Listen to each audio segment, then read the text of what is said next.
Hi students, welcome to the channel physics with Kiran Kumar. అయితే మనం standing waves సంబంధించి IIT JEE NEET questions చూస్తున్నాం. మనం ఐఐటి జేఈ నీట్ అదే mains and advances NEET questions చూస్తున్నాం. అయితే ఇక్కడ నేను ఒక ఇది రాశానమ్మా. ఇదేంటంటే ప్రీవియస్ వీడియోలో ఎగ్జాక్ట్గా ఈ టైంకి వెళ్ళండి. ప్రీవియస్ వీడియోలో దీని ముందు వీడియోలో ఎగ్జాక్ట్గా ఈ టైంకి వెళ్ళండి. 41 minutes 23 secondsకి వెళ్ళండి. అక్కడ ఒక చిన్న ఎక్స్ప్లెనేషన్ తప్పు చెప్పాను. అది ఇప్పుడు ఒకసారి కరెక్ట్ చేస్తున్నా చూడండి అమ్మా. ఎక్స్ప్లెనేషన్ ఏంటంటే చూడండి, ఇది ఒక మల్టిపుల్ కరెక్ట్ ఆన్సర్ క్వశ్చన్. ఇది అక్కడ నేను తప్పు చెప్పాను అమ్మా. ఒకసారి చూడండి. y ఈక్వల్ టు అంటే మీరు కూడా మిస్టేక్ అవ్వకూడదు, అందుకని చెప్పి నేను కరెక్ట్ చేస్తున్నాం. ఇది 62.8 metre inverse into X cos 628 second inverse into T. Okay, చిన్న మిస్టేక్ ఏంటంటే అమ్మది ఒక third option the maximum displacement of the mid point. ఇది యాక్చువల్గా 5 లూప్స్లో వైబ్రేట్ అవుతుందని చెప్పాడు. 5 లూప్స్లో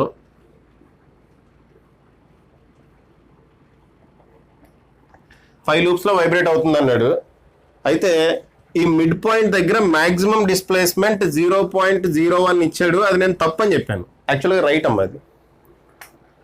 ఓకే, ఎగ్జాక్ట్గా ఈ టైంకి వెళ్ళండి. ఈ టైంలో ఉంది ఈ క్వశ్చన్. అంటే నేను చెప్పిన మిస్టేక్ కరెక్ట్గా ఇక్కడ నుంచి స్టార్ట్ అయింది అనమాట. ఓకే, సో ఇక్కడ మిడ్ పాయింట్ దగ్గర మ్యాక్సిమం డిస్ప్లేస్మెంట్ ఎంత అని అడిగాడు. మ్యాక్సిమం డిస్ప్లేస్మెంట్ ఇదే అమ్మ, 0.01 ఇదే. అయితే నేను అక్కడ మిస్టేక్ ఏం చేశా అంటే యాక్చువల్ మ్యాక్సిమం డిస్ప్లేస్మెంట్ అంటే యాంప్లిట్యూడే కదా. ఈ స్టేషనరీ వేవ్ యాంప్లిట్యూడ్ ఇదే. అయితే నేను ఏమని ఆలోచించా అంటే ఈ స్టేషనరీ వేవ్స్ ఫామ్ అయిన ఇండివిజువల్ వేవ్స్ ఉంటుంది కదా, దాని యాంప్లిట్యూడ్ ఆలోచించా. ఫర్ ఎగ్జాంపుల్ ఈ స్టేషనరీ వేవ్ 2 వేవ్స్ వల్ల ఫామ్ అయింది. ఒక సింగిల్ వేవ్ యాంప్లిట్యూడ్ కావాలంటే 0.01/2, అది 0.005 సమ్ సెంటీమీటర్స్ మీటర్స్ ఏదో వస్తుంది. నేను అలా ఆలోచించి రాంగ్ చేశామా. సో క్వశ్చన్ యాక్చువల్గా అది అడగలేదు.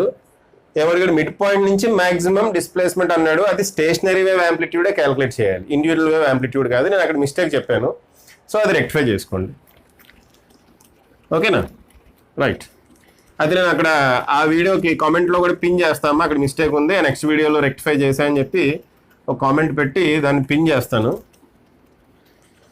లేదంటే మళ్ళీ కట్ చేస్తే మళ్ళీ అన్ని వీడియో ఎడిటింగ్లో దానివల్ల క్వాలిటీ దెబ్బతింటుందని చెప్పి కట్ చేయక. ఓకే అమ్మా, సరే. మనం ఇంకా ఒక్క మిస్టేక్ చేశాను, ఫర్దర్గా వెళ్ళిపోదాం నెక్స్ట్. ఓకే, నెక్స్ట్ క్వశ్చన్ చూడమ్మా. The vibrations of a string of length 60 centimeters length ఇచ్చాడు. The vibrations of a string of length 60 centimeters fixed at both ends. రెండు వైపులా ఫిక్స్ చేశారంట. Fixed at both ends are represented by the equation y equal to 4 sin πx/15 cos 96πt. Okay, where x and y are in centimetres and t in seconds. x y సెంటీమీటర్స్లోనే ఉన్నాయట. So L కూడా సెంటీమీటర్స్లోనే ఇచ్చాడు, problem లేదు. t ఏమో సెకండ్స్లో ఉందట. అయితే ఏం కనుక్కోమనంటే ఇది యాక్చువల్గా సబ్జెక్టివ్ క్వశ్చన్ అమ్మ. ఇదివరకు సబ్జెక్టివ్ క్వశ్చన్స్ కూడా ఉండి, సో అది కూడా తీసుకున్న ఒకటి బాగానే ఉందని. So what is the maximum displacement of point at x equal to 5? ఏమడిగాడు first question? Maximum displacement at x equal to 5. x equal to 5 దగ్గర మ్యాక్సిమం డిస్ప్లేస్మెంట్ అడిగాడు. సో x ఈక్వల్ టు 5 దగ్గర మ్యాక్సిమం డిస్ప్లేస్మెంట్ కావాలి అంటే ఈ term maximum అవ్వాలి. ఇదేమో x మీద డిపెండ్ అవుతుంది. ఈ టర్మ్ మ్యాక్సిమం అయితేనే కదా మీదిందంతా మ్యాక్సిమం అవుతుంది. x ఈక్వల్ టు 5 పెడదాం. ఇది y equal to 4 sin π, x equal to 5 పెడదాం. π ఇంటూ 5/15 cos 96πt. ఇక్కడ మ్యాక్సిమం డిస్ప్లేస్మెంట్ ఎంత అని అడిగాడు. ఈ టర్మ్ మొత్తం మ్యాక్సిమం అవ్వాలి అంటే ఇది మ్యాక్సిమం అవ్వాలి. దాని మ్యాక్సిమం వాల్యూ అంతా 1 కాబట్టి అది తీసేస్తున్నా. 1 దీని మ్యాక్సిమం వాల్యూ 1 కాబట్టి తీసేస్తే ఇంకేం మిగిలింది మనకి? ఇది మిగిలింది. 5 3s are 15 అంటే 4 sin π/3 అంటే ఏంటమ్మా 60 degrees అంతే కదా. సో 4 sin 60 degrees అంటే √3/2. 2 క్యాన్సిల్ అవుతుంది. 2√3 centimeters. ఓకే అమ్మా. ఆన్సర్ ఏంటి 2√3, అన్ని సెంటీమీటర్స్లో ఉన్నాయి కాబట్టి సెంటీమీటర్స్. ఫస్ట్ క్వశ్చన్ అది. ఓకే, పాజ్ చేసి రాసుకోండి. నెక్స్ట్ సెకండ్ క్వశ్చన్ ఏం అడిగాడంటే where are nodes located along the string. Okay, nodes location అడిగాడమ్మా. నోడ్స్ లొకేషన్, నోడ్స్ ఎక్కడెక్కడ లొకేట్ అవుతాయని అడిగాడు. ఓకే, నోడ్స్ ఎక్కడెక్కడ లొకేట్ అవుతాయో తెలియాలంటే మనకి చూడండి ఈ పాత్ డిఫరెన్స్ తెలియాలి. ఓకే అమ్మా, నోడ్స్ ఎక్కడెక్కడ లొకేట్ అవుతాయో తెలియాలంటే పాత్ డిఫరెన్స్ తెలియాలి. పాత్ డిఫరెన్స్ ఎలా ఉండాలి? పాత్ డిఫరెన్స్ ఫేజ్ డిఫరెన్సా? ఓకే, పాత్ డిఫరెన్స్కి ఫేజ్ డిఫరెన్స్కి మధ్యలో రిలేషన్ ఉంది కదమ్మా. పాత్ డిఫరెన్స్కి ఫేజ్ డిఫరెన్స్కి మధ్య రిలేషన్ ఏంటి? φ = 2π/λ × x. Okay, φ = 2π/λ × x. అది కనుక్కోవాలి మనం, ఎక్స్ వాల్యూ కనుక్కోవాలి అంతే. సో ఫేజ్ డిఫరెన్స్ ఎంత ఉండాలి? nπ ఉండాలి. ఓకేనా? నోడ్స్ లొకేషన్లో ఫేజ్ డిఫరెన్స్ ఎంత ఉండాలమ్మా? nπ ఉండాలి. సో nπ కనుక వేస్తే మనం nπ = 2π/λ × x. π cancel. So x = nλ/2 వస్తుంది. Okay, x = nλ/2. ఓకే మామ, ఇది మనం కన్స్ట్రక్టివ్ ఇంటర్ఫిరెన్స్, డిస్ట్రక్టివ్ ఇంటర్ఫిరెన్స్లో కానీ లేదు ఫేజ్కి సంబంధించిన విషయం గురించి చెప్పుకున్నప్పుడు ఇదిగోండి పాత్ డిఫరెన్స్ ఎంత ఉండాలి, ఫేజ్ డిఫరెన్స్ అయితే ఎంత ఉంటే నోడ్స్ ఫామ్ అవుతాయి, పాత్ డిఫరెన్స్ ఎంత ఉంటే నోడ్స్ ఫామ్ అవుతాయి అని చెప్పుకున్నాం. సో డైరెక్ట్గా ఈ కండిషన్ అప్లై చేయొచ్చు. x = nλ/2 ఆ కండిషన్ అప్లై చేయొచ్చమ్మా. ఓకే, అప్లై చేస్తే ఇప్పుడు లాంబ్డా వాల్యూ తెలియదు మనకి. లాంబ్డా వాల్యూ ఇక్కడి నుంచి క్యాలిక్యులేట్ చేస్తాం. ఓకే, లాంబ్డా వాల్యూ అంటే 2π/λ ఇక్కడ ఏమి ఇచ్చాడు? k బదులమ్మ, k బదులు π/15 కదా. ఓకే, k అంటే 2π/λ, లాంబ్డా బదులు π/15 అయ్యింది. π క్యాన్సిల్, λ = 30 వచ్చింది. సో ఇక్కడ n బదులు 1 2 3 4 పెట్టండి. ఒకసారి 1 × 30/2 అంటే 15 వస్తుంది. ఓకే, λ/2 ఎంతమ్మా? λ/2 = 15 కదా. ఇదంతా ఎందుకులే, λ/2 వాల్యూ ఎంత? λ 30 కాబట్టి λ/2 15 కాబట్టి ఇక్కడ 15n వస్తుంది. n బదులు 1 2 3 4 పెట్టండి. అప్పుడు ఏమొస్తుంది? n పెడితే 15, 0 పెడితే 0 0 15, 2 పెడితే 30 45 and so on. So notes ఈ పొజిషన్స్లో వస్తాయమ్మా, 0 15 45 అండ్ సో ఆన్. ఓకేనా? ఇది అర్థమైంది కదమ్మా. నోట్స్ ఎక్కడెక్కడ ఫామ్ అవుతాయి? ఇది సింపుల్, ఇలా చూడండి పోనీ. నోట్స్ ఎక్కడెక్కడ ఫామ్ అవుతాయి? ఇక్కడ 0 దగ్గర ఫామ్ అవుతుంది, తర్వాత λ/2 అనే డిస్టెన్స్ దగ్గర, తర్వాత 2λ/2 డిస్టెన్స్ దగ్గర, తర్వాత 3λ/2 డిస్టెన్స్ దగ్గర, తర్వాత 4λ/2 డిస్టెన్స్ దగ్గర నోట్స్ ఫామ్ అవుతుంది. ఇదంతా రాయక్కర్లేదు, ఇదంతా చేయక్కర్లేదు. డైరెక్ట్గా మీరు విజువలైజ్ చేయండి. బోత్ సైడ్స్ స్ట్రింగ్ ఫిక్స్ అయ్యి ఉంది కాబట్టి ఇటువైపు నోడ్ ఫామ్ అవుతుంది. అక్కడి నుంచి λ/2 డిస్టెన్స్లో ఇంకో నోడ్, 2λ/2 డిస్టెన్స్లో ఇంకో నోడ్, 3λ/2 డిస్టెన్స్లో ఇంకో నోడ్. సో మనం λ/2 వాల్యూ కనుక్కుంటే సరిపోతుంది. λ/2 వాల్యూ 15 వచ్చింది. ఓకే, సో 15 30 45 సో అలాగే వెళ్తూ ఉంటుంది అనమాట. నోట్స్ అక్కడక్కడ ఫామ్ అవుతూ ఉంటాయి. సో థర్డ్ క్వశ్చన్ చూడండి. దాంట్లో థర్డ్ క్వశ్చన్ అదేంటంటే వెలాసిటీ అట్ x = 7.5 సెంటీమీటర్స్ అట. వెలాసిటీ అట్ x = 7.5 సెంటీమీటర్స్, ఇంకా అట్ t = 0.25 సెకండ్స్. వెలాసిటీ కనుక్కోమన్నాడు ఈసారి. వెలాసిటీ v = ఏం తెలుసు మనకి? dy/dt. అంతేనా? వెలాసిటీ v = ఏం తెలుసమ్మా? dy/dt. ఫస్ట్ ఏం చేయాలి మనం? ఫస్ట్ పని చేద్దాం. x బదులు 7.5 పెట్టేద్దాం. ఈ ఈక్వేషన్లో x బదులు 7.5 పెడితే 4 sin π × 7.5/15 cos 96 πt అని పెట్టండి. ఇది ఇందులో 2 times. సో sin π/2 ఏమవుతుంది? 1 అవుతుంది. కాబట్టి y = ఏమైంది? 4 sin, సో సైన్ ఉండదుగా, sin 90 degrees వచ్చిందమ్మా. sin 90 degrees 1, అది తీసేస్తున్నా. అప్పుడు ఏమవుతుంది? 4 cos 96 πt వస్తుంది. ఓకే, ఇప్పుడు మనం వెలాసిటీ కావాలి, డిస్ప్లేస్మెంట్ కాదు మనకు కావాల్సింది. మనకు కావాల్సింది ఏంటి? వెలాసిటీ. సో వెలాసిటీ కావాలంటే dy/dt చేస్తాం. అప్పుడు ఏమొస్తుందమ్మా 4πt అంతేనా sin 96πt అంతే కదా. వెలాసిటీ ఈక్వల్ టు 0 అడిగాడా, ఏమడిగాడమ్మా? ఓకే 4πt sin 96πt అమ్మా. టీ బదులు ఏం పెట్టాలి మనం? 0.25 సెకండ్స్. 0.25 అంటే 1/4. 0.25 అంటే ఎంత? 1/4. 4 ఎన్ని టైమ్స్ క్యాన్సిల్ అవుతుంది ఇందులో? 4 2s are 8, 4 4s are 16. So sin 24π వచ్చిందమ్మా. sin nπ వాల్యూ అంతా 0 కాబట్టి వెలాసిటీ ఏమొచ్చింది? 0 వచ్చింది. వెలాసిటీ ఏమొచ్చిందమ్మా? 0. అది 0 వస్తుంది ఏంటో అని చూసాను. ఓకే వెలాసిటీ 0 కరెక్టే మా ఆన్సర్ కరెక్టే. ఓకే ఏం కనుక్కోమన్నాడమ్మా? At x equal to 7.5 centimetres దగ్గర t ఈక్వల్ టు 0.25 సెకండ్స్ దగ్గర వెలాసిటీ ఎంత అన్నాడు. So first x equal to 7.5 కనుక మనం దీంట్లో సబ్స్టిట్యూట్ చేస్తే సైన్ వాల్యూ π/2 వచ్చింది. sin π/2 1 కాబట్టి అది తీసేసాం. ఇంక ఇది మిగిలింది. ఇదేంటి? డిస్ప్లేస్మెంట్. యాక్చువల్గా మనకు కావాల్సింది ఏంటి? వెలాసిటీ. సో వెలాసిటీ కోసం dy/dt క్యాలిక్యులేట్ చేస్తే దాంట్లో వాల్యూ సబ్స్టిట్యూట్ చేస్తే ఇది వచ్చింది అనమాట. ఓకేనా 0 వచ్చింది. రైట్ నెక్స్ట్ ఇంకో క్వశ్చన్ ఉందమ్మా. దీంట్లోనే ఫోర్త్ క్వశ్చన్. అదేంటంటే equation of component waves. Equation of component waves అడిగాడు. చూడండి 2a sin kx ఇది ఎలా ఉందంటే y equal to 2a sin kx cos ωt formula ఉంది. ఇది ఎలా ఫామ్ అయింది అంటే అలా ఏం చెప్తామమ్మా చూడండి. ఒకటేమో y1 equal to a sin kx minus ωt, y2 equal to minus a కాదు a sin kx plus ωt అంతే కదా. k వాల్యూ తెలుసు, ఒమేగా వాల్యూ తెలుసు. అది చూడండి ఇక్కడ ఇచ్చింది 2a, మనం a కింద మార్చుకోవాలి.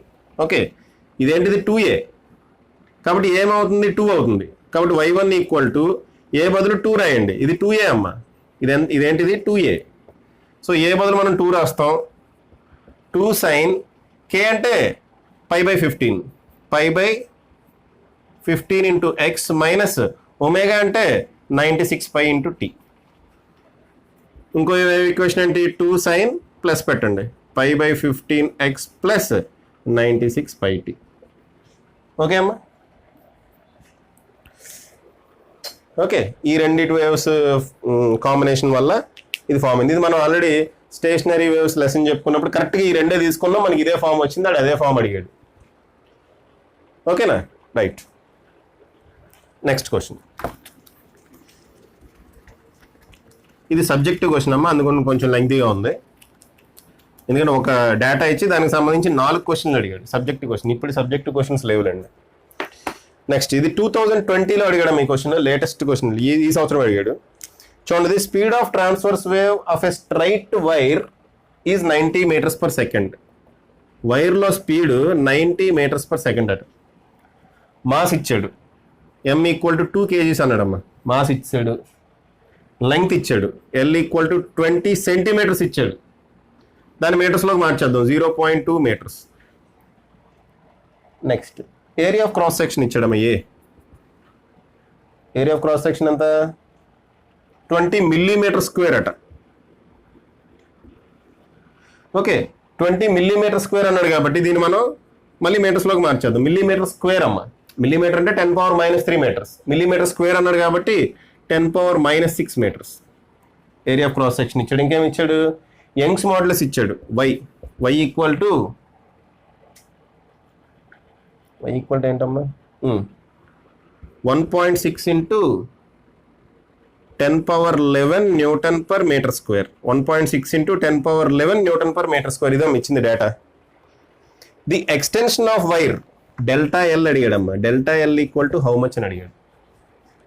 Delta L equal to how much అని అడిగాడు. ఓకేనా అది మనం డెల్టా ఎల్ కనుక్కోవాలి. రైట్ మనకేం తెలుసు?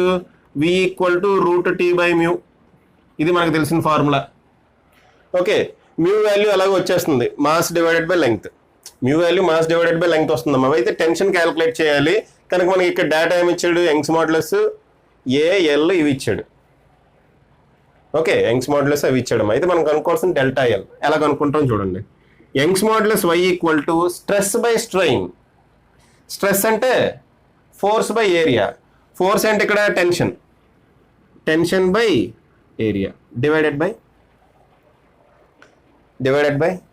Tension by area divided by strain. Strain అంటే ఏంటమ్మా, డెల్టా ఎల్ బై ఎల్. మనకి డెల్టా ఎల్ కావాలి, ఏ కూడా తెలుసు మనకి, డెల్టా ఎల్ కావాలి, టీ తెలియదు. ఓకే, సో టీనే మనం ఇన్ టర్మ్స్ ఆఫ్ వై రాసుకుందాం. ఓకే, ఇదేమవుతుంది, ఈ క్రాస్ మల్టిప్లై చేస్తే చూడమ్మా ఏమవుతుంది, why into delta L by L cross multiply చేస్తాం, డెల్టా ఎల్ బై ఎల్ ఇటు వచ్చేస్తుంది.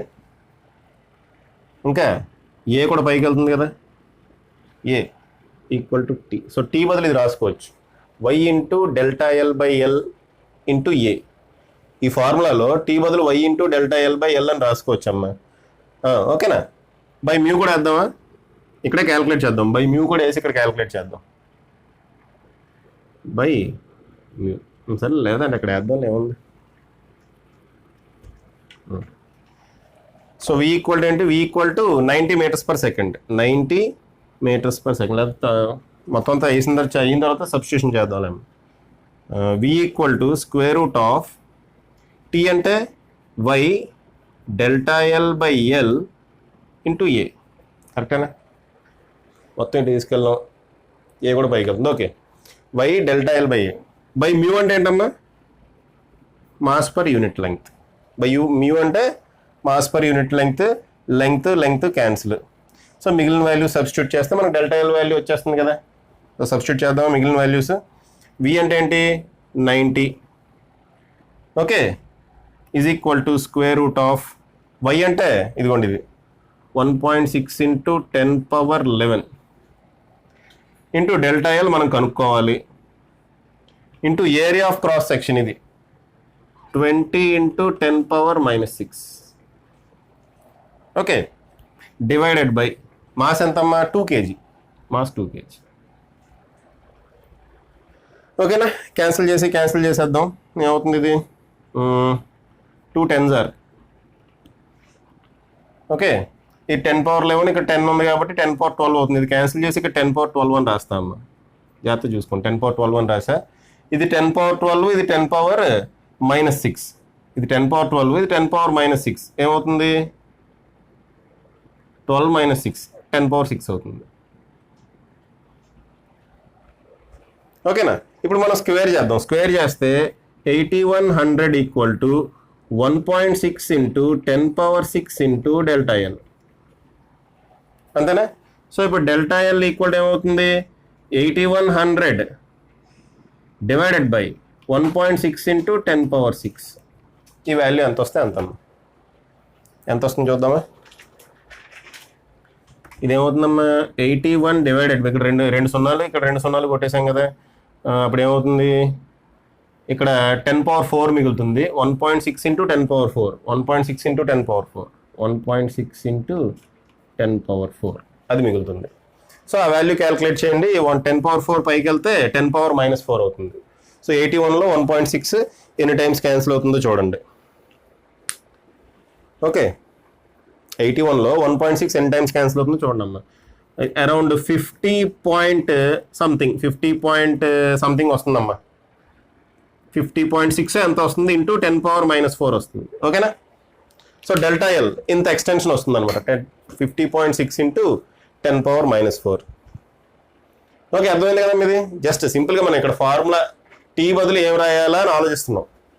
ఓకే, మ్యూ వాల్యూ తెలుసు, వి వాల్యూ తెలుసు, టీ వాల్యూ తెలుసు. టీ వాల్యూ తెలుసుకోవడం కోసం ఇదిగోండి ఈ డేటా ఉపయోగించుకున్నాం. ఈ డేటా నుంచి రాసామమ్మా. రాసి ఇంకా మిగిలినంత సబ్స్టిట్యూషన్ క్యాలిక్యులేషన్ మీకు అర్థం కాకపోయినా ఒకసారి మీరు చేసుకోండి సొంతంగా.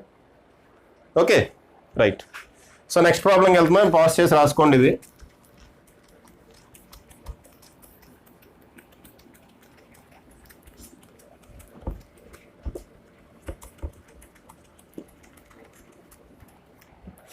నెక్స్ట్ ప్రాబ్లం కూడా జేఈ మెయిన్స్ 2020లోనే అడిగాడు ఇది కూడా. ఓకే, క్వశ్చన్ ఏంటంటే velocity of wave in a wire is V. Question చూడండి అమ్మా, velocity of wave in a wire is V అన్నాడు. Okay, velocity of wave V అన్నాడు. When tension in it is 2 into, అది V1 అనుకుందాం, tension in it is 2.06 into 10⁴ newtons, 10⁴ newtons. Okay, find the value of tension. T2 కనుక్కోమన్నాడు. ఎప్పుడు T2 ఎంత అని అడిగాడు? ఎప్పుడు when velocity of wave becomes V/2. V1 equal to V అన్నాడమ్మా, V2 equal to V/2 అయిందంటే అయితే tension ఎంత అని అడిగాడు. మనకు తెలుసు V ఈక్వల్ టు √T/μ అని. ఇక్కడ సేమ్ వైర్ కాబట్టి మ్యూ కాన్స్టెంట్, కాబట్టి V1/V2 ఈక్వల్ టు √T1/T2 అని రాయొచ్చు కదమ్మా. ఓకే, V1 అంటే V, V2 అంటే V/2, V/2 పైకి వెళ్తుంది కదా, ఇటువంటి V/2 కదమ్మా, V/2 పైకి వెళ్తుంది కదా. √T1 అంటే 2.06 ఇంటూ 10⁴ డివైడెడ్ బై T2. ఇది క్యాన్సిల్ అవుతుంది. స్క్వేర్ చేద్దాం, స్క్వేర్ చేస్తే ఇది ఈ టైప్ 4 అవుతుంది. 2.06 into 10⁴ by T2. So T2 equal to ఏమవుతుంది? T2 తీసుకెళ్తాం, 4 ఇటు తీసుకెళ్దాం. T2 equal to 2.06 into 10⁴ divided by 4. ఇదేమవుతుంది? 0.51, 4 1s are 4, 2 వస్తుంది, మళ్ళీ 5 వస్తుంది, ఇంటూ 10⁴. Okay, అదమ్మా answer. 0.51 ఒకసారి ఆన్సర్ చూస్తాగండి. Right, 0.515 into 10⁴ newtons. దీన్ని వాడు ఏమని ఇచ్చాడంటే 5.15 ఇంటూ 10³ న్యూటన్ ఇచ్చాడమ్మా. ఆప్షన్స్లో అది ఇది ఉంది, ఇది లేదు, ఇది ఉంది. సో కన్వర్షన్ మనం చేసుకోవాలి. ఓకేనా? నెక్స్ట్ క్వశ్చన్ పాస్ చేసి రాసుకోండి. నెక్స్ట్ క్వశ్చన్ చాలా ఈజీ అమ్మ. ఈ క్వశ్చన్ ఏ కష్టమైన క్వశ్చన్స్ అడుగుతాడు అనుకోకుండా, మీరు నేర్చుకున్న వాటిలోనే ఉంటాయి. జస్ట్ మీరు అప్లై చేయటమే అమ్మ. అమ్మ క్వశ్చన్ స్టార్టింగ్ వీడియో స్టార్టింగ్లో చెప్పిన మిస్టేక్ మాత్రం రెక్టిఫై చేసుకోండి. By mistake individual wave amplitude అనుకుని అలా వెళ్ళిపోయాను. Next, a string of mass per unit length mu ఇచ్చాడమ్మా. Mu equal to 6 into 10⁻³ kg, -3 kg per metre ఇచ్చాడు. ఓకే, గొడవ లేదు, SI యూనిట్స్లో ఇచ్చాడు. Is fixed at both ends. Okay, under the tension 540 newtons. Tension కూడా ఇచ్చాడమ్మా, 540 న్యూటన్స్ అని. Okay, very good. If the string is in resonance with consecutive frequencies 420 Hz and 490 Hz. చూడమ్మా, string is in resonance with consecutive frequencies ఏంటవి? 420 Hz and 490 Hz. ఇలా ఉందట, రెజొనెన్స్లో ఉందట. Then find the length of the string. ఈ length కనుక్కోమన్నాడు. చూడమ్మా, ఈ string it is in resonance with 420 Hz and 490 Hz. For example ఇది ఎంత హార్మోనిక్ అనుకుందాం, ఇదేమవుతుంది? n-1th హార్మోనిక్కే కదమ్మా. రెజొనెన్స్లో ఉంటుంది అదే కదమ్మా. ఒకటి ఎంత హార్మోనిక్ అనుకుందాం, ఇది ఎంత హార్మోనిక్ అనుకుందాం, ఇది n-1th హార్మోనిక్, అదే కదా క్వశ్చన్. కన్సిక్యూటివ్ ఫ్రీక్వెన్సీస్ అన్నాడు. కన్సిక్యూటివ్ ఫ్రీక్వెన్సీస్, వరుస ఫ్రీక్వెన్సీస్ అనమాట. ఇది ఎన్నో హార్మోనిక్ నాకు తెలియదు, ఎంత హార్మోనిక్ అనుకుందాం. ఇది n-1th హార్మోనిక్ అనుకుందాం. ఈ రెండింటిని ఒక దాంట్లోంచి ఒకటి తీసేస్తే మనకి ఫండమెంటల్ ఫ్రీక్వెన్సీ వచ్చేస్తుంది. ఓకే, ఈ రెండింటిలోంచి ఒక దాంట్లోంచి ఒకటి తీసామనుకోండి, మనకి ఏమొస్తుంది? Fundamental frequency. చూడమ్మా, ఫండమెంటల్ ఫ్రీక్వెన్సీ F1 అనుకోండి. ఒకటి ఇదేమో NF1 అవుతుంది, అది n+1, ఇది n+1 F1 అవుతుంది. ఇప్పుడు n+1 F1 minus NF1 ఏమవుతుందమ్మా? F1 కదా వచ్చేది. అంటే ఈ రెండింటిని మైనస్ చేస్తే మనకి ఏమొస్తుంది? Fundamental frequency. చాలా సింపుల్ టెక్నిక్ అమ్మ. మొత్తం క్యాల్కులేషన్ చేయాలి అంటే చాలా టైం పడుతుంది. ఇది ప్రొసీజర్ ప్రకారం వెళ్తే చాలా టైం పడుతుంది. అయితే ఈ సింపుల్ టెక్నిక్ మనం ఉపయోగిస్తున్నాం. ఏంటది? జస్ట్ ఈ రెండాటిలోంచి ఒక దాంట్లోంచి ఒకటి తీస్తే ఆటోమేటిక్గా కన్జర్వేటివ్ ఫ్రీక్వెన్సీస్ అన్నాడు కాబట్టి దీంట్లోంచి తీసేస్తే మనకు ఫండమెంటల్ ఫ్రీక్వెన్సీ వస్తుంది. 490 - 420 ఈక్వల్ ఎంతమ్మా? 70 Hz. 70 Hz ఏంటి? Fundamental frequency F1. F1 formula ఏంటి? 1/2L √T/μ equal to 70 Hz. T తెలుసు, మ్యూ తెలుసు, ఎల్ వాల్యూ కావాలంతే. ఓకే, టీ తెలుసు, మ్యూ తెలుసు, ఎల్ వాల్యూ కావాలి. చేద్దామా? 1/2L రూట్ టీ అంటే 540 బై మ్యూ అంటే చూడండి అమ్మా 6 × 10⁻³ 10⁻³ పైకి తీసుకెళ్ళిపోనా 6 × 10⁻³ కదా. 10⁻³ పైకి వెళ్తే 10⁻+3 అవుతుంది. అంటే పక్కన ఇంకో 3 సున్నాలు వస్తాయి. పక్కన ఇంకో 3 సున్నాలు వస్తాయి. ఇలా రాసుకున్నాం అమ్మా. ఇది 6 90,000 వస్తుంది అంతేనా. ఈక్వల్ టు 70 అర్థం. ఇది 90,000 వస్తుంది అమ్మా. దీన్ని క్యాన్సిల్ చేస్తే 90,000 వస్తుంది. 5,40,000 అది 90,000 వచ్చింది. 90,000 అంటే 300. స్క్వేర్ రూట్ ఆఫ్ 90,000 అంటే ఏంటమ్మా 300. So 300/2L equal to 70. Okay, so L equal to 300. L అటు వెళ్తుంది, 70 ఇటు వస్తుంది. 2 × 70 30/14 అమ్మ. ఎంత? 2 point something. Okay, 2 point something వస్తుంది. ఎగ్జాక్ట్ వాల్యూ చెప్తామా. ఇది ఎంత? 2.14 మీటర్స్ అట. ఎంత వాల్యూ? అంతా 2.14 మీటర్స్. ఓకేనా, రాసుకోండి. అది మ్యూ ఇచ్చాడు, టెన్షన్ ఇచ్చాడు, కన్సిక్యూటివ్ ఫ్రీక్వెన్సీస్ ఇవన్నాడు, లెంగ్త్ కనుక్కోమన్నాడు. ఏం చేసాం? కన్సిక్యూటివ్ ఫ్రీక్వెన్సీస్ ఇది కాబట్టి ఒక దాంట్లోంచి ఒకటి తీస్తే ఆటోమేటిక్గా మనకి ఫండమెంటల్ ఫ్రీక్వెన్సీ వస్తుంది. ఫండమెంటల్ ఫ్రీక్వెన్సీ ఫార్ములైజ్ చేస్తాం. ఫినిష్. ఓకే, నెక్స్ట్ క్వశ్చన్ చూడమ్మా. కొంచెం లెంగ్తీ క్వశ్చన్ ఇది. 26th క్వశ్చన్ అమ్మా. మనం ఎన్ని చేస్తున్నామో తెలియదు మనకి. మధ్యలో ఒక 2 క్వశ్చన్స్ నేను పక్కన పెట్టానమ్మా. అవి బాగా ఓల్డ్ క్వశ్చన్స్. అవి చేద్దామంటే చేద్దాం, టైం ఉంటే చేద్దాం, టైం బట్టి. Already it is 26 minutes. Okay అమ్మా, ఎంత ఫాస్ట్గా చేయాలన్నా అవట్లేదు. అంటే డిజిటల్ రైటింగ్ ప్యాడ్ అవి ఉంటే జస్ట్ స్క్రీన్ మీద క్వశ్చన్ చూపించేసి నేను సొల్యూషన్ చేస్తాను అనుకోండి. ఇదంతా ఒక వీడియోలో అయిపోయేది. అయితే మన దగ్గర అంత బడ్జెట్ లేదు కాబట్టి నేను అన్ని బోర్డు మీద చేయాలి. ఓకేనా, రైట్. చూడండి. A uniform rope of length L and mass M1 hangs vertically from a rigid support. Okay, ఒక యూనిఫామ్ రోప్ ఉంది, దాని లెంగ్త్ ఏమో L అట, మాస్ ఎంత M1, hangs vertically from a rigid support. A block of mass M2 is attached. కింద ఏం చేశాడు? M2 అనే మాస్ అటాచ్ చేశాడు. A block of mass M2 is attached to the free end of the rope. A transverse pulse of wavelength λ1 is produced at the end of the rope. ఇక్కడ λ1 అనే wave length ఉన్న pulse out produce అయింది. Okay, very good. At the lower end of the rope. The wavelength of the pulse when it reaches the top end of the rope. λ2 అన్నాడు. అయితే మనల్ని ఏం కనుక్కోమన్నాడంటే λ2/λ1. Question అర్థమైందని అనుకుంటున్నా అమ్మా. ఒక రోప్ ఉంది, దాని లెంగ్త్ L, మాస్ ఏమో M1. రోప్కి మాస్ కూడా ఉంది ఈసారి. ఇంకోవైపు M2 అనే మాస్ తగిలించాడు. ఇక్కడ ఒక పల్స్ క్రియేట్ చేశాడు, దాని wave length λ1.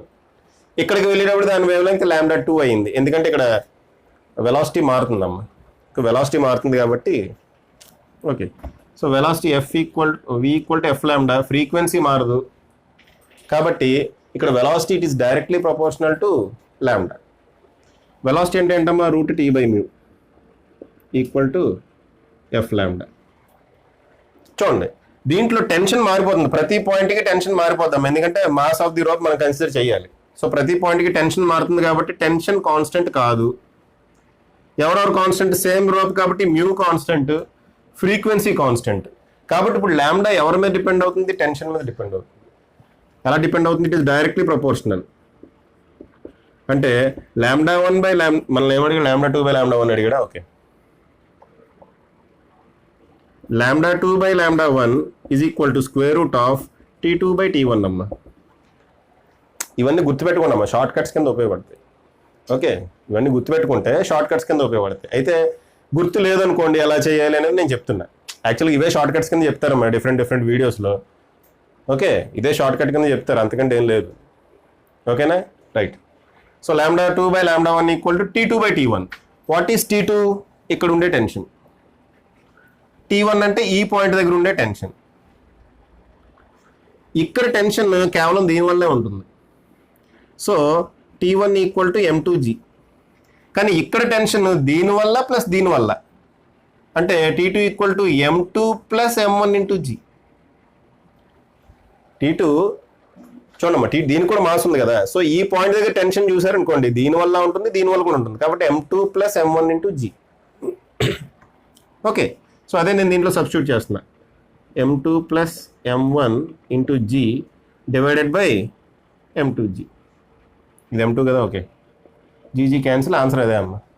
λ2 by λ1 equal to square root of M2 plus M1 by M2. Okay, so అది పాజ్ చేసి రాసుకోండి. నెక్స్ట్ క్వశ్చన్కి వెళ్ళిపోదాం. హాఫ్ అన్ అవర్ అయిపోయిందమ్మా, ఆల్రెడీ 30 minutes అయిపోయింది. మ్యాక్సిమం ఈ వీడియోలో కంప్లీట్ చేసేయాలని అనుకుంటున్నా. వీఆర్ 27th క్వశ్చన్ వచ్చాం. మనం 27th క్వశ్చన్కి వస్తామమ్మా. 27th క్వశ్చన్ చాలా చాలా ఈజీ. ఏమి ఇచ్చాడంటే, మొత్తం అంతా చెప్పట్లేదమ్మా, ఏమి ఇచ్చాడంటే ఒక స్ట్రింగ్ ఉంది, దాని లెంగ్త్ 75 centimeters అన్నాడు. String length 75 centimeters. ఓకే, అది రెజొనెంట్ ఫ్రీక్వెన్సీస్ ఉన్నాయట. ఏంటా రెజొనెంట్ ఫ్రీక్వెన్సీస్? 420 Hz, ఇంకోటి 315 Hz. ఇంకేమన్నాడంటే there are no other resonant frequencies. ఈ రెండింటి మధ్యలో ఇంకా వేరే రెజొనెంట్ ఫ్రీక్వెన్సీస్ ఏమీ లేవట. వరుస రెజొనెంట్ ఫ్రీక్వెన్సీస్ ఇవి. ఓకే, ఇది ఫిక్స్డ్ బిట్వీన్ 2 points అమ్మేది. String fixed between 2 points. Okay, ఎప్పుడైతే స్ట్రింగ్ ఫిక్స్డ్ బిట్వీన్ 2 points, మనకి రెజొనెంట్ ఫ్రీక్వెన్సీ వరుసగా ఉన్నాయంటే ఏంటి? ఒకటి nth హార్మోనిక్ అయితే ఇది n+1th హార్మోనిక్ అవుతుంది, అంతే కదా. క్వశ్చన్ ఏమడిగాడు ఇంతకీ మనల్ని? Find the lowest resonant frequency of the string. ఏమడిగాడమ్మా? Lowest resonant frequency of the string అడిగాడు. ఓకే, చూడమ్మా, అసలు ఇది దీని అవసరమే లేదు మనకి. లోయెస్ట్ రెజొనెంట్ ఫ్రీక్వెన్సీ అంటే ఫండమెంటల్ ఫ్రీక్వెన్సీ ఏమని అడిగింది? ఫండమెంటల్ ఫ్రీక్వెన్సీ అడిగాడు, దానికి ఈ డేటా అవసరమే లేదు. ఇది string fixed between 2 ends. Okay, ఈ స్ట్రింగ్ రెండు వైపులా ఫిక్స్ చేశాడు. String is fixed at both ends. రెండు వైపులా స్ట్రింగ్ ఫిక్స్ చేశాడు కాబట్టి ఇదిగోండి, ఇది ఈ రెండింటి మధ్యలో ఒక రెజొనెంట్ ఫ్రీక్వెన్సీ లేదన్నాడు. అంటే ఒకటి nth హార్మోనిక్ అయితే ఇంకోటి n+1th హార్మోనిక్ అవుతుంది కదా. ఇప్పుడు జస్ట్ ఈ రెండింటి మధ్యలో డిఫరెన్స్ తీసుకుంటే మనకు ఫండమెంటల్ ఫ్రీక్వెన్సీ వచ్చేస్తుంది. 420 మైనస్ 315 ఎంత? 10 లోంచి 5 తీస్తే 5, 0, 105 Hz. Okay, 105 Hz. ఓకే అమ్మా, రైట్.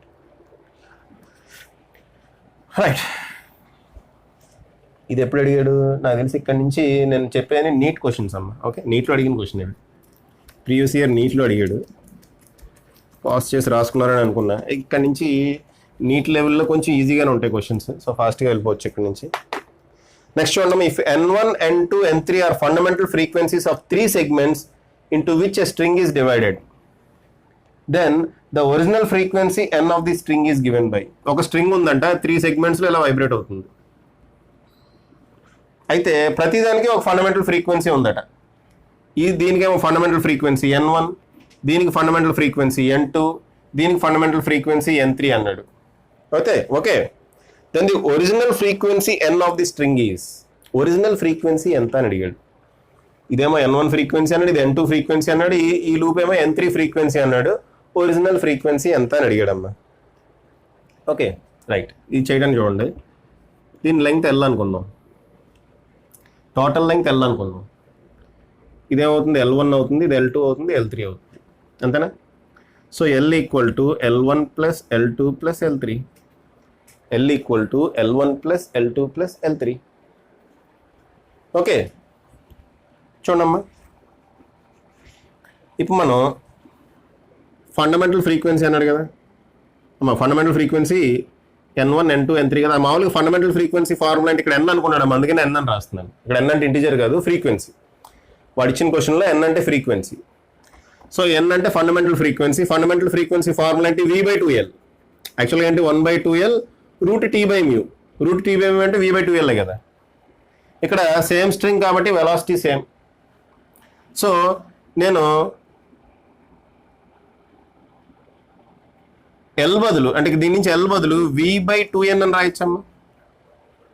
L బదులు v/2n అని రాయొచ్చా? అలాగే L1 బదులు v/2n1, L2 బదులు v/2n2, L3 బదులు V/2N3 అని రాయొచ్చు కదా. రాస్తే ఏమవుతుంది?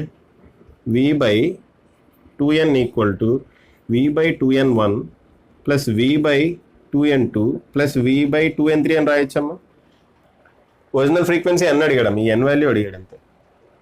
సో ఇక్కడ చూడండి, ఇక్కడ V కామన్ తీయచ్చు, ఇక్కడ V ఉంది, సో ఎన్ని క్యాన్సిల్, కింద 2 ఉంది, ఎన్ని cancel. So 1/n equal to 1/n1 plus 1/n2 plus 1/n3.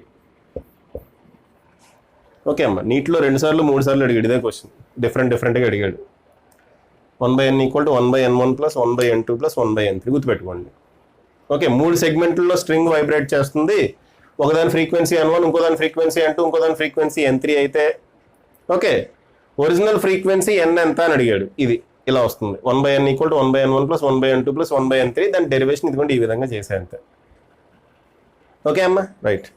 సరే, నెక్స్ట్ క్వశ్చన్కి వెళ్దాం. 35 minutes అయింది ఆల్రెడీ. ఓకే అమ్మా, సో ఫోన్ ఛార్జింగ్ అయిపోవడం వల్ల మళ్ళీ రీస్టార్ట్ చేస్తున్నాము క్వశ్చన్. ఇది క్వశ్చన్ చూడండి, మేబీ ఇన్ కేస్ అది వీడియోలో వచ్చేసి ఉంటే కనుక అది కట్ చేస్తాను. కట్ చేసి మళ్ళీ ఫ్రెష్గా ఇది స్టార్ట్ చేస్తాను. ఒకవేళ కట్ అవ్వకపోతే కంగారు పడుతుంది. Okay, so length of the wire, ఇక్కడ ఒక సోనోమీటర్ తీసుకున్నాడు. సోనోమీటర్ లెంగ్త్ ఆఫ్ ది వైర్ ఏమో 100 centimeters. Okay, సోనోమీటర్ length of the wire 100 centimeter. Okay, ఈ సోనోమీటర్లో ఇక్కడ బ్రిడ్జెస్ పెడతాం కదమ్మా. ఆ బ్రిడ్జెస్ పెట్టడం వల్ల ఈ లెంగ్త్, ఈ 100 centimeters 3 సెగ్మెంట్స్ కింద డివైడ్ అవుతుంది. 100 centimeters 3 సెగ్మెంట్స్ కింద డివైడ్ అవుతుంది. మా సోనోమీటర్ అంటే తెలుసు కదా, ఒక వుడెన్ బాక్స్ ఉంటుంది, ఇక్కడ 2 పుల్లీస్ ఉంటాయి, మాస్లెస్ ఫ్రిక్షన్లెస్ పుల్లీస్. ఆ పుల్లీస్ మీద నుంచి ఒక స్ట్రింగ్ లాగి ఇక్కడ మనం ఒక వెయిట్ యాడ్ చేస్తాం టెన్షన్ క్రియేట్ చేయడానికి. ఈ వైర్లో టెన్షన్ క్రియేట్ చేయడానికి వెయిట్ యాడ్ చేస్తాం.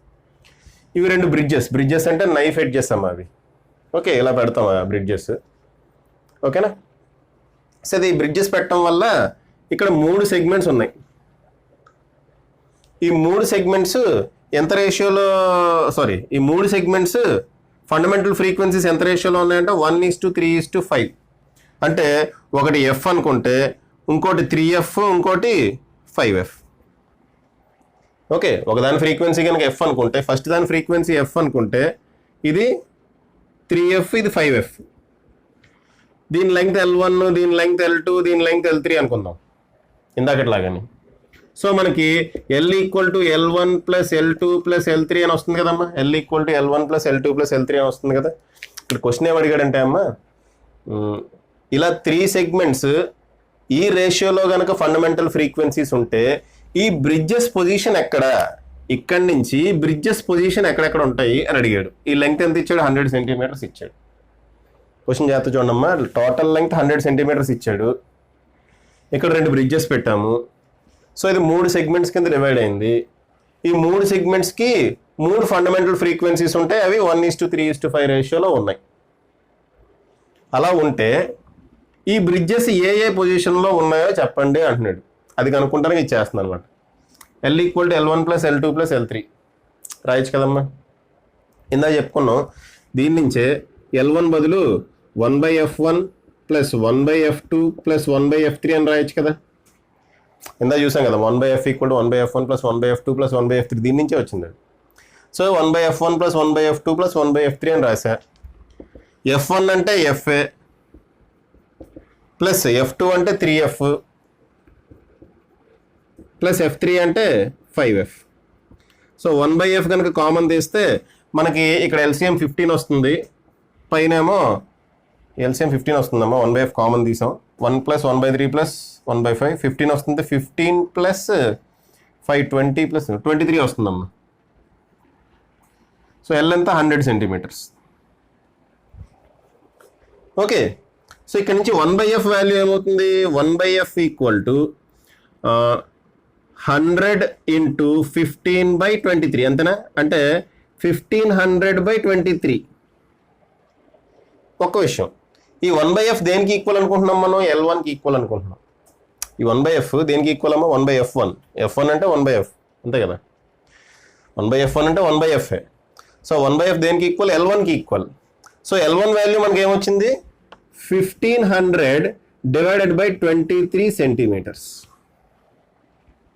అంటే ఇక్కడ నుంచి పొజిషన్ ఎంతమ్మా? 1500 divided by 23 centimeters. Okay right. అంటే ఈ 100 సెంటీమీటర్స్ ఏ రేషియోలో డివైడ్ అవుతుందంటే ఈ రేషియోలో డివైడ్ అవుతుంది. అదే చేస్తున్నప్పుడు నేను ఇది యాక్చువల్గా ప్లస్ అని రాశాను, యాక్చువల్గా ఈ రేషియోలో డివైడ్ అవుతుంది. ఓకే ఈ రేషియోలో డివైడ్ అవుతుంది, అలా చేయాలి. యాక్చువల్గా ప్లస్ అని రాశాను, ఇలానే చేయండి. ప్రాబ్లం L1 అంటే 1/f1 అనుకోండి, L2 1/f2 అనుకోండి, L3 1/f3 అనుకోండి, వచ్చేస్తుంది ఆన్సర్ వస్తుంది. ఓకే సో 1500/23 సెంటీమీటర్స్ ఇక్కడ నుంచి ఇక్కడికి డిస్టెన్స్. నెక్స్ట్ ఈ బ్రిడ్జ్ పొజిషన్ వచ్చింది, ఈ బ్రిడ్జ్ పొజిషన్ కావాలి కదా. సో ఆ బ్రిడ్జ్ పొజిషన్కి నేను L2 కనుక్కోవాలి. L2 వాల్యూ ఎంత 1/3f. L2 బదులు 1/3f ఉంది. ఓకేనా. So L2 equal to 1/3f. This is equal to 1/f అంటే 1500/23, ఇంకా కింద 3 ఉంది కదా. 1/f అంటే 1500/23/3 ఉంది కదా, వేసాం. అప్పుడు ఏమొచ్చింది, ఇది 500/23. అయితే మీరు 500/23 సెంటీమీటర్స్ అని వేసేయండి. 500/23 ఏంటి, ఇక్కడి నుంచి ఇక్కడికి లెంగ్త్. అయితే మనకి ఇక్కడి నుంచి లెంగ్త్ కావాలి.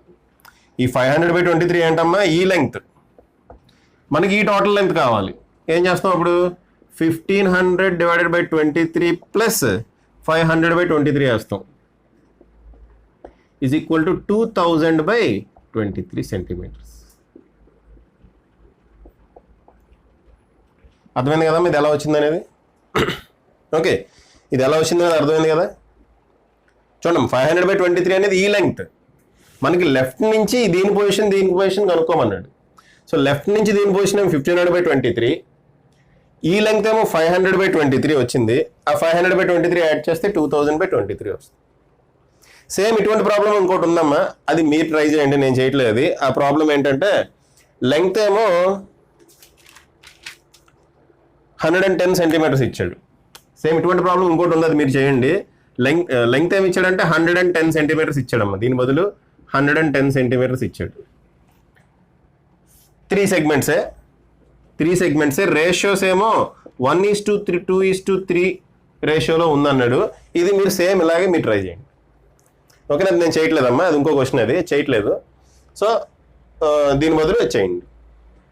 ఓకే ఇది మీరు నోట్ డౌన్ చేసుకొని పాజ్ చేసుకొని చేసిన తర్వాత సేమ్ ఇలాగే ఇక్కడ 110 సెంటీమీటర్స్, ఇక్కడ 1:2, 2:3 ఇచ్చాడు. దానికి పొజిషన్స్ ఎక్కడెక్కడ ఉంటాయో చూడండి. ఆన్సర్ ఏం రావాలంటే ఒకటి 60 సెంటీమీటర్స్ రావాలేమో, ఇంకోటి 90 సెంటీమీటర్స్ రావాలి. ఓకే అది వస్తే మీరు కరెక్ట్ చేసినట్టు. ఓకే సేమ్ ఇలాగే ప్రొసీజర్ ఫాలో అయిపోయింది, వచ్చేస్తుంది. ఒకవేళ అర్థం కాకపోతే ఒకసారి రివైండ్ చేసి చూసుకోండి అమ్మా. ఏం చేసా, L1ని 1/f1 అనుకున్నా, L2ని 1/f2 అనుకున్నా, అంతే ఫినిష్. ఓకే 1/f వాల్యూ ఏమో ఇక్కడ నుంచి వచ్చింది, ఈ క్యాలిక్యులేషన్ నుంచి వచ్చింది 1/f వాల్యూ. ఓకేనా, చేయొచ్చు అలాగే, చిన్న షార్ట్ కట్ లాగా చేసేయచ్చు. సరే నెక్స్ట్ క్వశ్చన్ చూడమ్మా, ఇది ఈజీ క్వశ్చనే.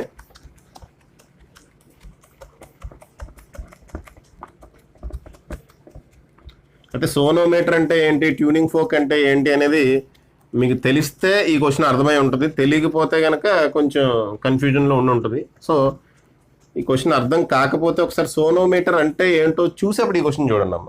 సోనోమీటర్ ఎలా ఉంటుందో చూసి అప్పుడు ఈ క్వశ్చన్ చూడండి. Okay next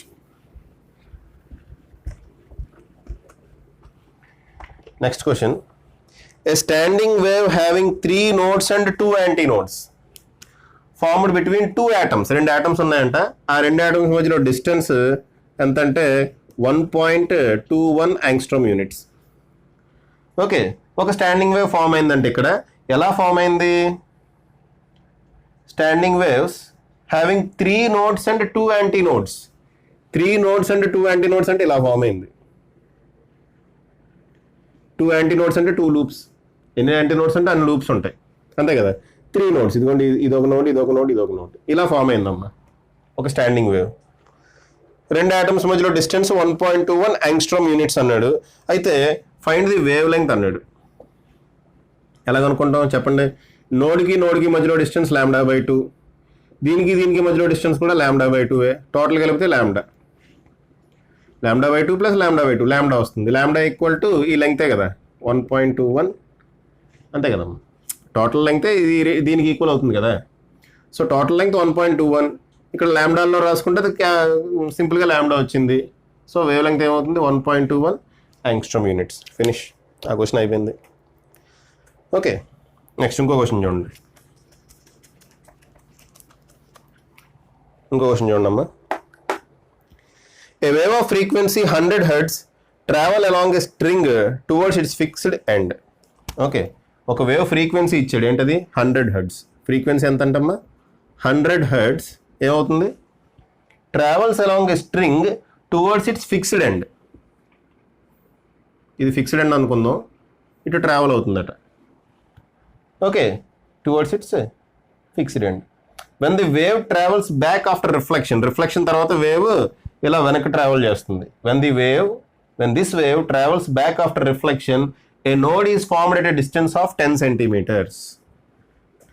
okay, 10 centimetres from the fixed end. ఇటు నుంచి 10 సెంటీమీటర్స్ డిస్టెన్స్లో ఒక నోడ్ ఫామ్ అయిందట. 10 సెంటీమీటర్స్ డిస్టెన్స్లో ఒక నోడ్ ఫామ్ అయిందట. Okay, what is the speed of the wave? Speed of the wave కనుక్కోమన్నాడు. ఇండైరెక్ట్గా ఏమి ఇచ్చాడు చూడండి. ఫిక్స్డ్ ఎండ్ నుంచి ఇటువైపుకి 10 సెంటీమీటర్స్ డిస్టెన్స్లో ఒక నోడ్ ఫామ్ అయింది అన్నాడు. ఇక్కడ ఏం ఫామ్ అవుతుందమ్మా, నోడే. ఇక్కడ కూడా నోడ్ ఫామ్ అయింది. నోడ్కి మధ్యలో డిస్టెన్స్ ఏంటి, λ/2. అంటే ఇండైరెక్ట్గా మనకి ఏమి ఇచ్చాడు, λ/2 ఈక్వల్ టు 10 సెంటీమీటర్స్ అని ఇచ్చాడు క్వశ్చన్లోనే. λ/2 ఈక్వల్ టు 10 సెంటీమీటర్స్ అని ఇచ్చాడు. అంటే λ ఈక్వల్ టు 20 సెంటీమీటర్స్, అంటే 0.2 మీటర్స్. వెలాసిటీ ఫార్ములా అంటే v equal to f λ. f తెలుసు, λ తెలుసు, సబ్స్టిట్యూట్ చేయండి. 100 ఇంటూ 0.2 ఏమవుతుంది, 20 మీటర్స్ పర్ సెకండ్. ఓకేనా, అర్థమైంది కదమ్మా, క్వశ్చన్ అర్థమైంది కదా. ఫిక్స్డ్ ఎండ్ నుంచి 10 సెంటీమీటర్స్ దూరంలో ఒక నోడ్ ఫామ్ అయిందంట. ఫిక్స్డ్ ఎండ్ దగ్గర నోడ్ ఫామ్ అవుతుంది, 10 సెంటీమీటర్స్ దగ్గర కూడా నోడ్ ఉంది. ఈ రెండింటి మధ్యలో డిస్టెన్స్, నోడ్కి మధ్యలో డిస్టెన్స్ λ/2, నోడ్కి యాంటీనోడ్కి మధ్యలో డిస్టెన్స్ λ/4, యాంటీనోడ్కి మధ్యలో డిస్టెన్స్ λ/2 అని మీకు తెలిసి ఉండాలి. ఓకేనా, సో నోడ్కి మధ్యలో డిస్టెన్స్ λ/2 అంటే ఇండైరెక్ట్గా మనకు λ ఇచ్చాడు. ఫ్రీక్వెన్సీ తెలుసు 100 హెర్ట్జ్, సబ్స్టిట్యూట్ చేస్తే 20 metres per second. Okay, next question మీరు స్లోగా వినండి అమ్మా. స్లోగా విని మీరు రాసుకుంటే రాసుకోండి. క్వశ్చన్ మొత్తం బోర్డు మీద రాసి చేయాలంటే ఇప్పటికే 3వ వీడియో ఇది. ఓకే, చేయాలంటే అవ్వదు. ఏ స్టేషనరీ వేవ్ కే ఈజ్ రిప్రజెంటెడ్ బై, ఒక స్టేషనరీ వేవ్ ఇచ్చాడు, stationary wave is represented by y equal to a sin 100t cos 0.01x. Okay, where y and a are in millimetres అట. y a మిల్లీమీటర్స్లో ఉన్నాయంట. Okay, y a are in మిల్లీమీటర్స్లో ఉన్నాయి. Okay, t సెకండ్స్లో ఉంది. Okay, x ఏమో మీటర్స్లో ఉంది, t ఏమో సెకండ్స్లో ఉంది. వాడు ఇచ్చిన క్వశ్చన్ ఇలా ఇచ్చాడమ్మా. What is the velocity of the wave? Velocity of wave అడిగాడు. వెలాసిటీ ఆఫ్ వేవ్ దీని నుంచి ఏం రాయొచ్చు, ω/k కదా. ఒమేగా ఏమో 100/k ఏమో 0.01, అంతేనా. ఒమేగా 100, ఇదేమో 0.01. ఇక్కడ మిల్లీమీటర్స్ ఇచ్చినా సెంటీమీటర్స్ ఇచ్చినా ప్రాబ్లం లేదమ్మా, ఎందుకంటే x మీటర్స్లో ఉంది కాబట్టి. So okay, no problem. Okay, y ఏ మిల్లీమీటర్స్ ఇచ్చాడు, y ఏ మనం అక్కడ వాడలేదు కదా. ఇదేమవుతుంది, ఇది పైకి వచ్చింది అనుకోండి 10⁻⁴ మీటర్స్ పర్ సెకండ్ అవుతుంది. ఓకే, క్యాల్కులేషన్ చేసుకోండి. దీన్ని 1/100 అని రాయొచ్చు. 1/100 పైకి వెళ్తుంది, 100 × 100 10⁻⁴ మీటర్స్ పర్ సెకండ్. ఓకేనా, లాస్ట్ క్వశ్చన్ చూద్దామమ్మా. లాస్ట్ క్వశ్చన్ చూడండి. ఇంకో 2 క్వశ్చన్స్ వదిలేసాను నేను. యాక్చువల్గా అంటే మనం 35 క్వశ్చన్స్ చేద్దాం అనుకున్నాను, కానీ 33 క్వశ్చన్స్ చేస్తున్నాను. ఆ 2 క్వశ్చన్స్ బాగా ఓల్డ్ అవి. ఒకటే వదిలేసినట్టున్నాను. ఓకే, ఒకటే వదిలేసినట్టున్నాను. రైట్. సరే, a stretched string resonates with tuning fork, frequency 512 hertz. అంటే ఫ్రీక్వెన్సీ ఇచ్చాడు, ఫ్రీక్వెన్సీ 512 హెర్ట్జ్ అని ఇచ్చాడమ్మా. ఒక స్ట్రెచ్డ్ స్ట్రింగ్ ఈ ట్యూనింగ్ ఫోక్తో రెజొనేట్ అవుతుందట. అంటే న్యాచురల్ ఫ్రీక్వెన్సీ ఇది అనమాట, 512 hertz. When the length of the string is 0.5 metres. Length of the string 0.5 metres. ఇంకేమైనా ఇచ్చాడా? The length of the string required to vibrate resonantly with a tuning fork of 256 hertz. ఇది F1 అమ్మా, ఇది L1. ఒకవేళ tuning fork frequency కనుక 256 hertz అయితే L2 అంటే length ఎంత ఉండాలి అని అడిగాడు. ఫ్రీక్వెన్సీకి లెంగ్త్కి రిలేషన్ ఏంటి? లాస్ ఆఫ్ ట్రాన్స్వర్స్ వైబ్రేషన్స్ కనుక చూసంటే ఇది స్టాండింగ్ వేవ్స్ వీడియోలో F is inversely proportional to L, అంటే F1/F2 is equal to L2/L1, inversely proportional కదా. F1/F2 equal to L2/L1. F1 ఎంత 512 డివైడెడ్ బై F2 ఎంత 256 ఈజ్ ఈక్వల్ టు L2 అంటే L2నే by 0.5. 0.5ని 1/2 అని రాసుకోవచ్చు కదా. 0.5ని 1/2 అని రాసుకోవచ్చు కదా. సో 1 డివైడెడ్ బై 2 ఇటు వెళ్తుంది. ఓకే, సో ఇది 2 టైమ్స్ క్యాన్సిల్ అవుతుంది, ఇది కూడా క్యాన్సిల్ అయిపోతుంది. ఓకే, క్యాన్సిల్ అవుతుంది. So L2 equal to 1 metre. L2 equal to ఏమొచ్చిందమ్మా 1 మీటర్. ఓకే, సో ఇక్కడతో ఎండ్ చేస్తున్నామమ్మా. అయితే ఇది యాక్చువల్గా 3 వీడియోస్ చేద్దామని అనుకోలేదు, 1 వీడియోలోనే కంప్లీట్ చేద్దాం అనుకున్నా. కానీ ఈ ఎక్స్ప్లెనేషన్ ఇది చేయడం వల్ల కొంచెం లేట్ అయింది. సో మనం ఇక్కడికి వేవ్స్ ఇన్ స్ట్రింగ్స్ కంప్లీట్గా అయిపోయింది. ఓకే, వేవ్స్లోనే స్ట్రింగ్స్కి సంబంధించిన పోర్షన్ మొత్తం అయిపోయింది. దాని మీద అరౌండ్ మనం 50 పైన ప్రాబ్లమ్స్ చేసాం. ఇక్కడ వరకు జరిగిన దాంట్లో 50 పైన ప్రీవియస్ ఇయర్ ప్రాబ్లమ్స్ కానివ్వండి, ఏమైనా 50 పైనే చేసాం నాకు తెలిసి. 50 or 60 కూడా ఉండొచ్చు. ఓకే, ప్రీవియస్ ఇయర్స్ ప్రాబ్లమ్స్ అన్నీ కలుపుకుంటే ఇంకెక్కువే ఉంటాయి. ఇంకా ఇక్కడి నుంచి మనకి నెక్స్ట్ సౌండ్ వేవ్స్ స్టార్ట్ అవుతాయి. ఓకే, సౌండ్ వేవ్స్లో ఇంపార్టెంట్ టాపిక్స్ ఏంటంటే beats, Doppler effect, organ pipes, మూడు ఉంటాయి. 3 very very important question IPE point of వ్యూలో, at the same time JEE point of వ్యూలో కూడా. ఇప్పుడు స్టేషనరీ వేవ్స్ మీద ఎన్ని నెంబర్ ఆఫ్ బిట్స్ అయితే ఉన్నాయో వాటి మీద కూడా అవన్నీ మిక్స్ చేసి అడుగుతాడమ్మా బిట్స్. ఇది organ pipes, closed pipe, open pipe అంటారు, బీట్స్, డాప్లర్ ఎఫెక్ట్, ఇవన్నీ కలిపి మిక్స్ చేసి అడిగిన క్వశ్చన్స్ కూడా ఉంటాయి. అవి కూడా నెంబర్ ఆఫ్ క్వశ్చన్స్ ఎక్కువే ఉంటాయి. సో ఆ టాపిక్స్ చెప్పేసుకొని ఆ ప్రీవియస్ ఇయర్ ఐఐటి బిట్స్ కూడా మనం చేయాలి, టైం పడుతుంది. Previous year IIT NEET bits కూడా చేయాలి. సో ఇలాగే maybe videos number of videos ఎక్కువే అవ్వచ్చు, వీడియో లెంగ్త్ కూడా ఎక్కువే ఉండొచ్చు. ఓకే, సో నెక్స్ట్ మనం సౌండ్ వేవ్ స్టార్ట్ చేస్తున్నాం. ఓకే, సో ఈ వీడియో కనుక మీకు నచ్చినట్టయితే మీ ఫెలో ఇంటర్మీడియట్ స్టూడెంట్స్కి షేర్ చేయండి. ఓకేనా? Thank you.